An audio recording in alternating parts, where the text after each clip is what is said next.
What would you say to people who maybe have dual income households? And obviously, many people are kind of bringing in maybe at that point higher income, but maybe you kind of hear that those same people maybe don't necessarily feel like they're becoming quote unquote rich. What exactly is going on there? And I guess that might be a factor in the inflation issue.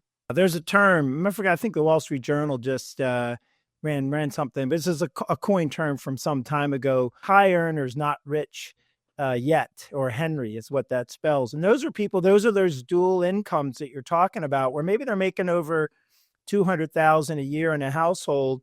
And that's a good income. That's a good lifestyle. And they feel like they're not getting quite far ahead. Well, part of that is they might have gone and gotten a good degree and a good job, and they're getting paid well, and they have a lot of student loans. You have childcare in a lot of cases. If you're both working, you need childcare. But the reality is that we went through a period of time where prices really weren't going up nearly as much.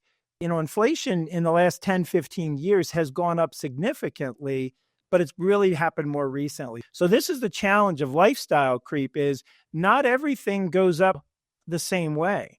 And so people are spending a lot more on things, and it's kind of taking away from, how they're allocating their resources. So we have always, as financial planners, talked about inflation from the perspective of closer to 3%, and if you want to be a little more conservative, even higher than that. And we've had much higher inflation than that recently. But what's happening is it's lumpy.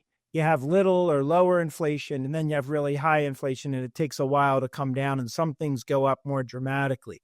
And that's really, I think, if we're talking about, lifestyle creep, and we're talking about, how to allocate your resources and how to prepare for the future, there are things in our lives that are going to cost a little bit more. And we have to think childcare is a great example.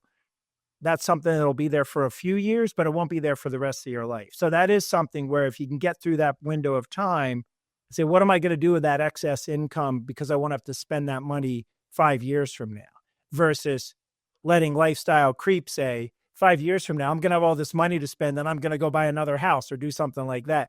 That's where you have to really, I think, guard against where you're allocating income.